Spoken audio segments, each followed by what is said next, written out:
할렐루야. 사랑하는 성도 여러분, 평안하셨습니까? 3월 14일 토요일입니다.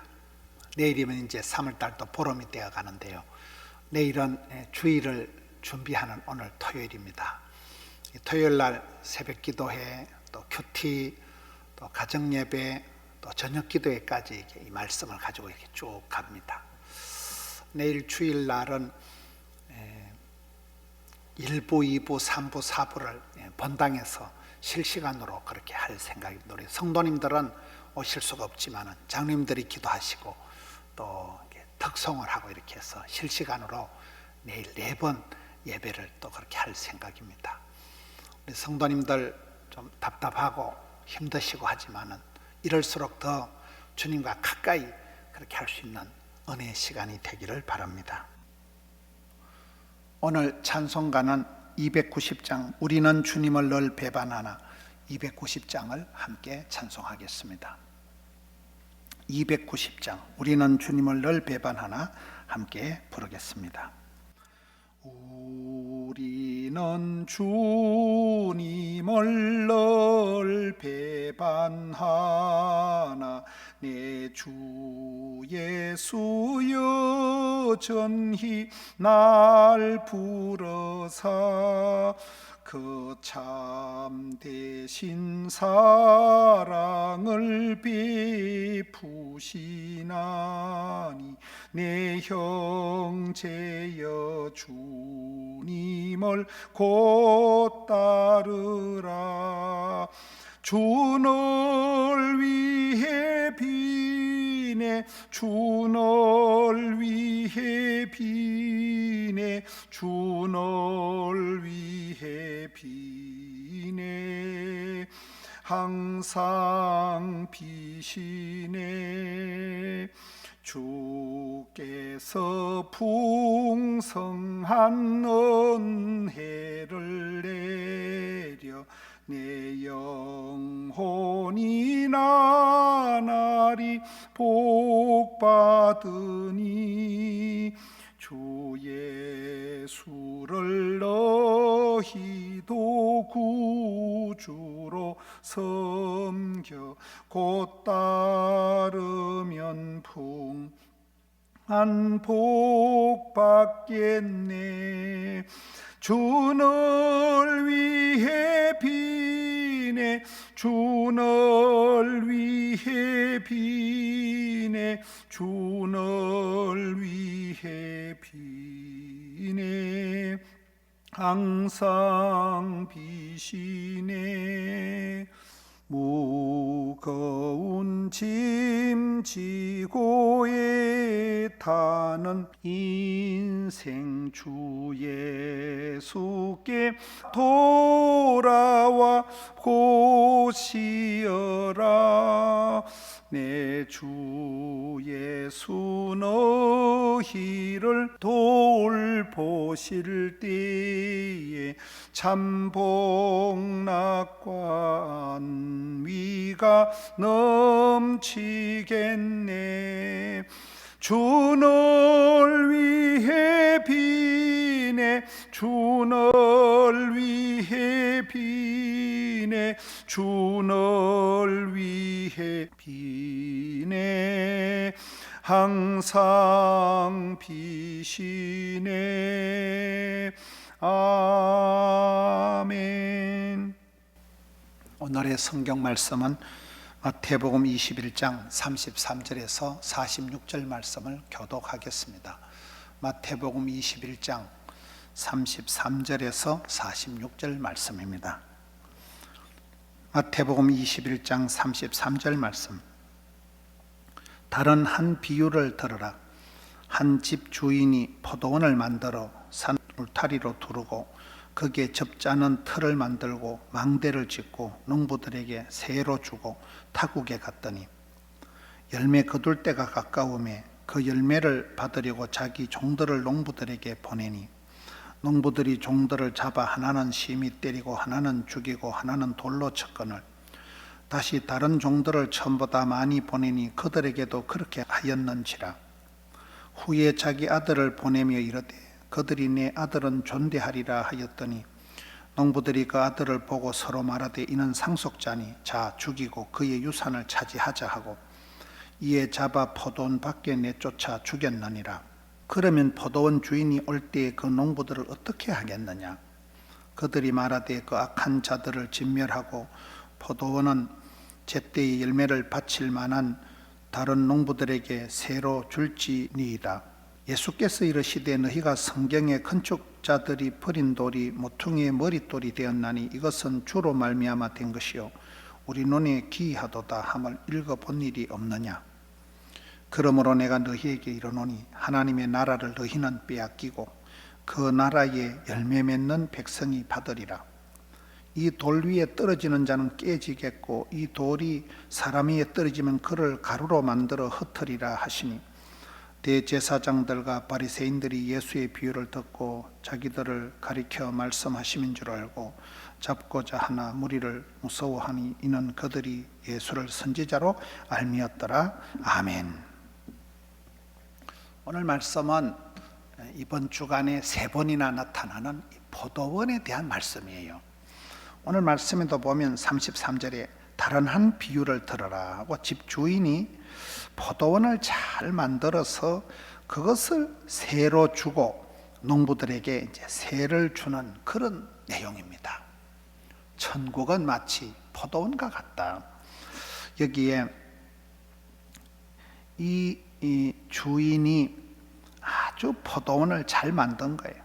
최상의 포도원, 아름다운 포도원, 향기로운 포도원, 풍성한 포도원, 포도나무를 심고 가꾸고 산 울타리를 두르고 아주 포도즙을 짜는 틀을 만들고 망대를 짓고 최고의 그런 멋진 포도원을 만들어서는 그것을 새를 주고 타국으로 간 거예요. 열매 거둘 때가 가까움에 34절에 자기 종들을 농부들에게 보내는데 종들을 때리고 죽이고 돌로 치고 하니까 또 다른 종들을 보내니까 또 그렇게 하고 나중에는 32절에 후에는 자기 아들을 보내면 내 아들은 존대하리라 하였지만 농부들이 야 이건 상속자니까 죽이고 유산을 차지하자 해서 점점 더 악하게 나가니까 그 아들을 죽이고 이러니까 오늘 말씀에 그 40절에 보면 그러면 포도원 주인이 올 때 그 농부들을 어떻게 하겠느냐. 진멸을 하고 포도원을 제때 열매 바칠 만한 그런 농부들에게 넘겨주겠다는 게 오늘 말씀입니다. 여러분, 포도원은 이 농부들의 죄악이 지금 점점 더 깊어지는 거예요. 죄를 짓고 나면 그 죄가 죄를 낳고 점점 더 악하게 흘러가는 거예요. 주인은 그래도 오래 참고 그래도 계속 회개할 기회를 줍니다. 근데 마침내 이 악랄한 농부들이 점점 더 죄를 짓고 죄가 강도가 심해져서 주인 아들까지 죽여버리는 그런 상황이 되니까 이제 심판의 때가 옵니다. 모든 것은 반드시 결산할 때가 있나니 심판이 온다는 거예요. 그때 열매가 없으면 안 되는 거예요. 여러분, 우리가 이 포도원의 비유를 통해서 하나님의 본심, 하나님은 우리에게 좋은 걸 주시려고 하는 거예요. 최상의 것을 주시려고 하는 거예요. 그 하나님의 뜻, 하나님이 보내신 그 하나님의 사자를 우리가 존대할 줄 알아야 돼요. 하나님의 사자를 우리가 잘, 하나님의 사람들을 잘 섬겨야 되는 거예요. 여기에 포도원 주인이 올 때 어떻게 하겠느냐. 악한 자들을 진멸을 한다는 거예요. 반드시 심판의 때가 있다. 그리고는 열매를 바칠 만한 다른 농부들에게 새로 준다는 거예요. 촛대가 축복권이 넘겨간다는 거예요. 마치 사울 왕에게서 다윗 왕에게로 왕권이 넘어가듯이 여러분 항상 이 촛대가 움직인다, 축복권이 움직이는 걸 생각해야 됩니다. 그래서 우리가 이 말씀을 통해서 여기에 보면 예수님께서 42절에 성경의 건축자들이 버린 돌이 모퉁이의 머릿돌이 된다. 사람들은 쓸데없는 돌멩이라고 버리지만 그것을 오히려 머릿돌이 되게 쓰시는 분이 우리 하나님이십니다. 여기에 보면 오늘 말씀의 가장 핵심 요절이 43절이에요. 하나님의 나라를 너희는 빼앗기고 그 나라에 열매 맺는 백성이 받으리라. 여기에 이 예수님을 계속 비판하고 예수님을 향해서 불순종하는 이런 사람들은 안 된다는 거죠. 촛대를 면류관을 우리가 뺏기지 말자. 천국은 침노하는 자의 것이다. 하나님 나라를 너희는 빼앗기고 그 나라의 열매 맺는 백성은 받으리라. 열매를 맺기까지 우리의 삶에 어떤 삶에 남는 건데기가 뭐냐, 삶의 열매가 있어요. 여러분, 열매가 하나 맺는다는 것은 추나 추동이 지나는 거예요. 많은 세월이 지나야 돼요. 열매가 하나 맺혔다는 것은 뭐 천둥이 치고 소나기가 오고 이렇다 그러잖아요. 너희는 하나님 나라를 빼앗기고 그 나라에 열매 맺는 백성이 받는다는 이 말씀.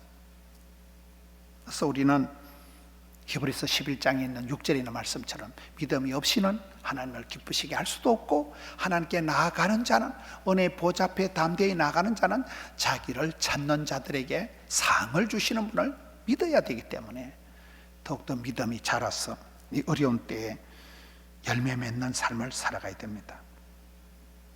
오늘 말씀의 45절에 보면 대제사장들과 바리새인들이 예수의 비유를 듣고 자기들을 가리켜 말씀한 줄을 알고 예수님을 잡으려고 하나. 46절, 예수님을 체포를 하려고 덤비는 거예요. 여러분, 똑같이 예수님 말씀을 듣고 반응이 두 가지입니다. 성령이 교회들에게 하시는 말씀을 귀 있는 자는 들을지어다. 하나님의 말씀을 듣고 순종하고 믿음은 들음으로, 여러분, 듣는 자들은, 그것을 말씀을 청종하는 자들은 복을 받는데, 여기 바리새인들은, 대제사장들은 반대로 나가요. 예수님의 말씀을 듣고는 오히려 흥분을 하고 예수님을 잡아 죽이려고 그런 반응을 하는 거예요.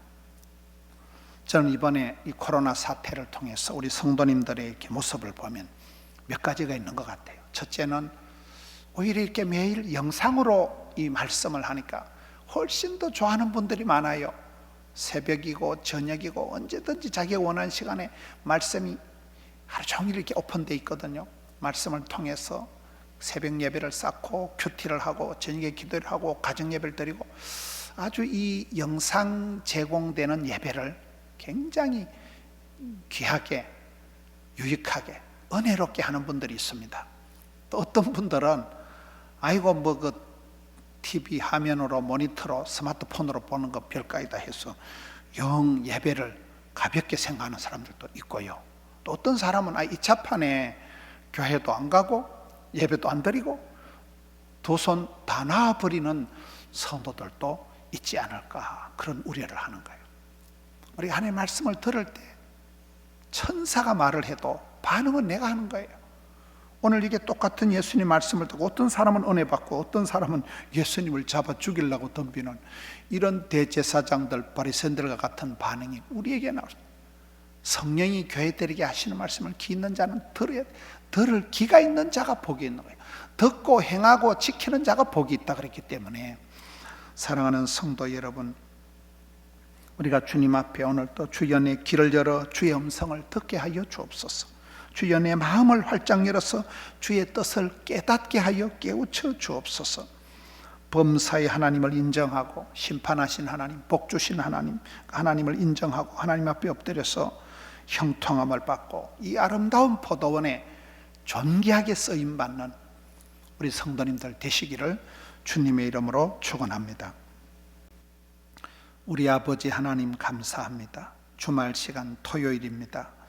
사랑하는 모든 포도원 근속들이 처한 처소에서 하나님 은혜를 베풀어 주시옵소서. 코로나 패닉, 코로나 블루, 이 코로나 사태로 인하여서 우울증이 오고 답답한 일들이 한두 가지가 아니고 생계에 막대한 타격을 받고 많은 고통에 그런 빠져있는 성도님들이 많습니다. 확진자들이 나오고 또 가족들이 아프고 사랑하는 친척들이 어려움을 당하고 좀 여러 가지 힘든 이 위경에서 주의 권속들 일일이 하감하여 주시옵소서. 아름다운 포도원에, 향기로운 포도원에 존귀하게 쓰임받는 귀한 주의 가족들 되게 해 주옵시고, 혹이라도 포도원을 허는 여우가 되지 않게 하여 주시옵소서. 은혜의 때에 주님께서 영상으로라도 은혜를 베푸실 때 말씀 받고 주님 앞에 내 자신을 잘 겸비 예비해서 주님 보실 때 참으로 향기로운 기뻐하는 멋진 사람 되게 해 주시옵소서. 모든 포도원의 근속들을 지켜주옵시고 속한 자녀 손들 붙들어 주옵시고 질고에 허덕이는 성도님들, 경제적으로 고통 중에 있는 성도님들, 우리 하나님 두 손 들어 은혜를 베풀어 주시옵소서. 내일 주의 날을 잘 예비하는 하루가 되게 하여 주옵시고 성도님들의 살림살이 이 땅 부산 경남 이 땅을 지켜 주옵시고 대한민국을 주여 불쌍히 여겨 주옵시고 이 코로나 사태가 속히 종식이 되고 사랑하는 성도님들의 일상이 회복되고 예배의 감격이 회복되는 은혜를 베풀어 주시옵소서. 종일토록 붙들어 주시옵소서. 우리 구주 예수님 이름으로 기도 올리옵나이다. 아멘 아멘.